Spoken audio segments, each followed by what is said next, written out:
uh, go around with Team USA? We talked a little bit about it, but more so just about it, enjoying the experience.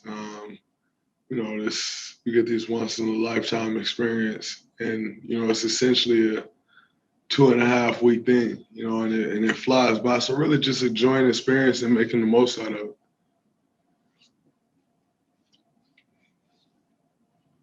Next up, Grady Diaz, go ahead, and then we'll go to Tyler Boronowski. Hey, Draymond, you're now a two-time Olympian. What was it like being a part of the opening ceremonies again? It's always incredible, but it was different this time around. When it's a little different feeling than walking in Rio in the opening ceremonies and in front of tens of thousands of fans. That was a different feel. Nonetheless, still get those same goosebumps. Participating in the open ceremony, seeing all the other teams, all the other countries, being in that huge group of USA athletes, huge, but in the grand scheme of things, very small. That's just always an incredible feeling. Walking through the village, kind of experiencing that life a little bit. It's a special thing. So different in the sense of, no fans there, which is something that unfortunately all of us kind of gotten used to over the course of the last year and a half. But, still a little bit of the same and those goosebumps that you get representing your country for the first time on that Olympic stage. And how much fun are you having despite all the protocols in place? A lot of fun. It's a once in a lifetime experience. I always say anytime you get the opportunity to be around the type of talent that, I'm able to be around, on our team, the women's team, and, and the beat goes on, with all the other athletes. It's a special moment. It's funny because I was talking to one of the guys over there at the village who played baseball, and he's like, man, everyone here are alphas, because everyone is great at their thing. No one got to this moment where you're getting ready to walk in the open ceremony and you're not great at whatever your thing is that you're doing. So, that's just a really special thing. And my last question is, whose idea was it to sing Happy Birthday to KD?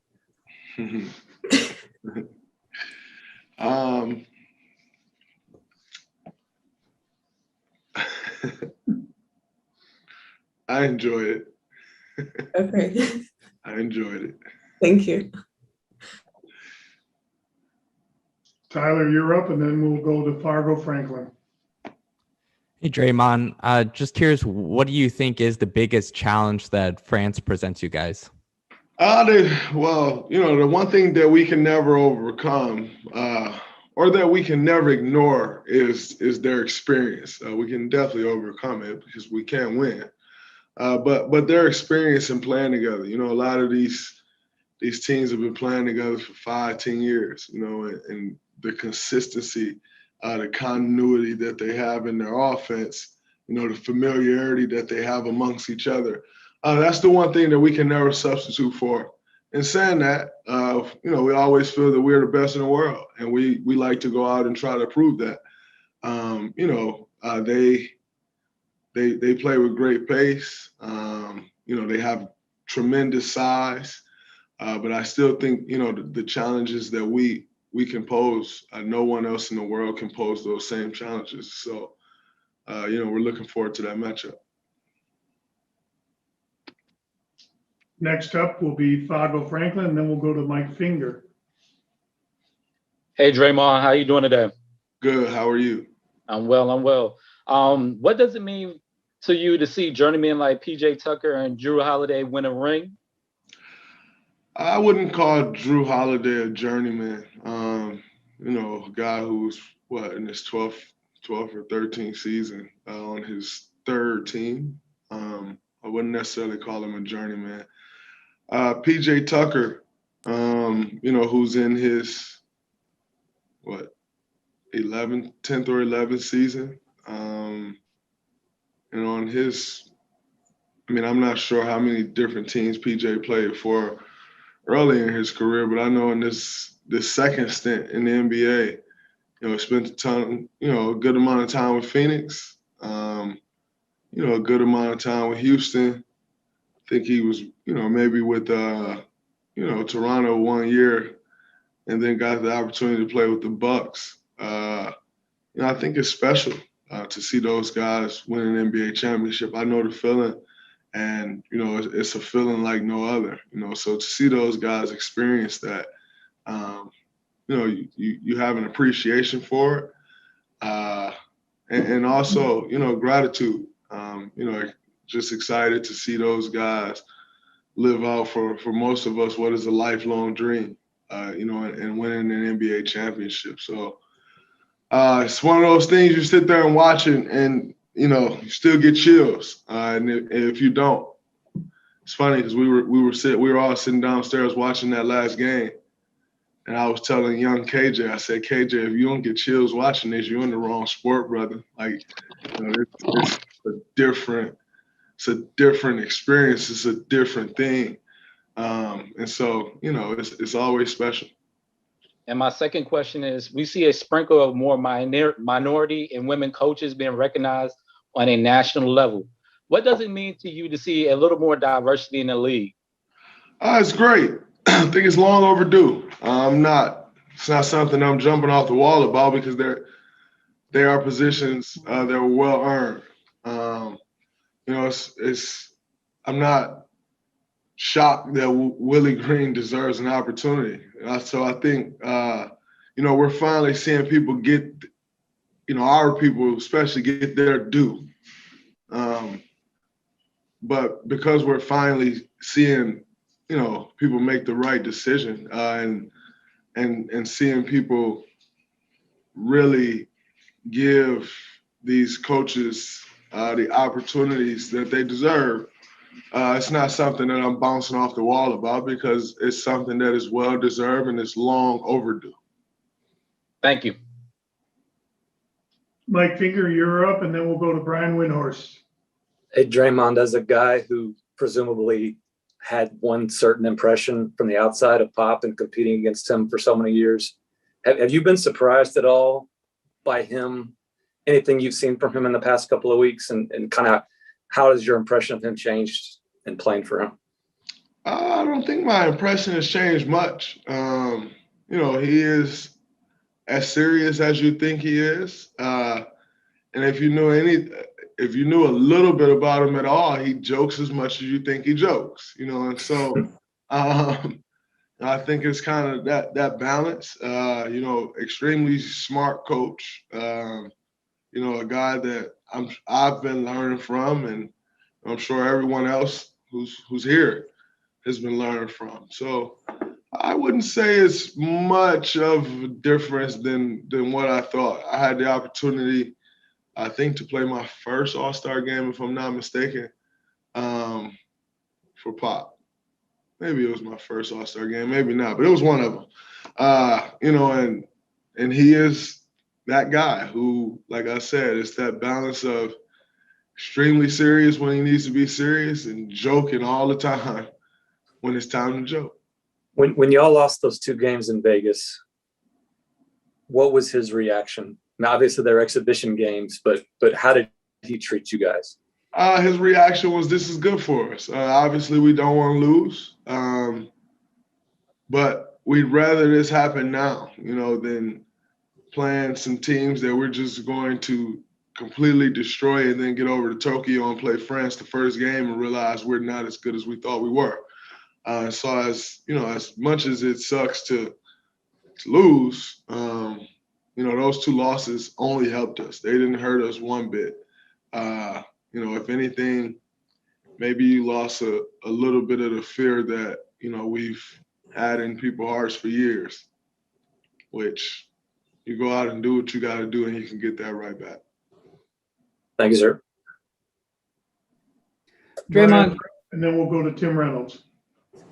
Hey, Draymond. This is a really bizarre situation with these guys coming in and less than 24 hours going to play. What do you expect their role to be tomorrow? Well, I think you can't expect their role to be too big because you got guys coming off a 13-hour flight, which will in turn probably turn into a 19, 20-hour travel day with very minimal rest, with very minimal practice time. But in saying that, you're talking about three true professionals, three extremely competitive guys that wouldn't be on their way here if this didn't mean something. They all just finished competing in the NBA Finals, just finished completing an NBA season about 48 hours ago or 72 hours ago, and they're on their way here to help us compete for a gold medal. So saying that, it's not ideal, but I have a lot of respect for those guys for not only committing to do this, but actually keeping their word. We could have very easily got to, when was the last game? Monday or Tuesday, Wednesday, whatever the game was, and Devin Booker saying, "Man, we lost. I'm pissed off. I'm out." Or Chris Middleton and Drew Holiday saying, "Man, we just won a championship. I want to celebrate. I want to stay home with my family. I'm out."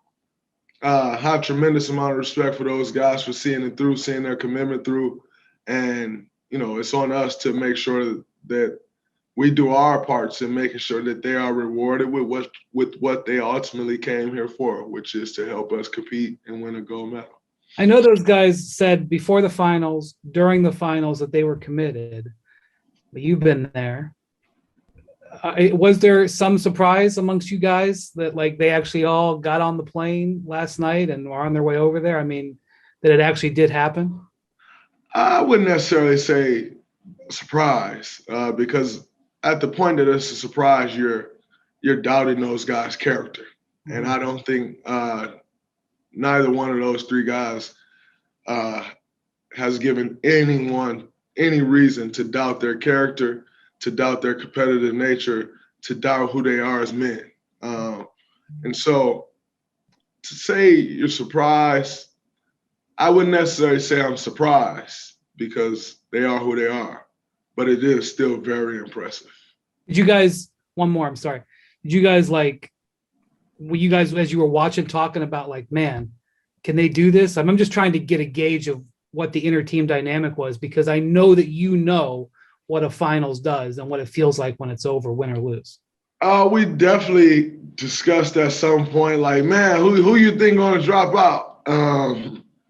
And everyone said, nobody. I think that was a consensus amongst our entire group. There's always that elephant in the room of yo, you think somebody gonna drop out? But one thing I can say is that I can't recall anyone saying, yep, I think that guy's going to drop out. I can't recall not one person thinking one of those guys would. And that's a testament to who they are as men, who they are as basketball players, who they are as competitors. Thank you. Tim Reynolds, go ahead, and then Gary Washburn, you're up next. Thanks, Craig. Hey, Draymond. There was 207 nations that marched last night, and most of it was done alphabetically, but somehow the United States of America was right in front of France, which you guys walked in. Did you see any of their guys? Was it awkward? Did you talk to them at all? I guess, was there any interaction? There were a couple chants, USA chants, them chanting their thing. Yeah, we saw their guys. There wasn't much interaction. It's not really much to interact about. They're taking in the opportunity to participate in the Olympic ceremonies, opening ceremonies, and we're doing the same thing. We don't have much to talk to France about when we're there amongst hundreds of Americans, maybe thousands. I'm not sure how many it was. I know it's a lot. enjoying our experience, enjoy being Americans, enjoying the opportunity to kick off, going to support, going to compete for our country. So, no, there wasn't much to talk about. And no, we did not talk to them. We talked to each other because that's what that's about. Sharing those moments with other Americans, not having discussions with someone who's trying to take what we're going for. It's not, there's plenty of time for that. That time wasn't last night. How did we end up in front of them? I don't know. Quite frankly, I really don't give a damn. You were asked also about one of the other moments from last night. Of course, the happy birthday. I know you won't give up the details, Evan, from your first answer. You could see from KD's face, though, that he might not have really enjoyed that moment so much. Do you fear any retribution from KD at all about after that?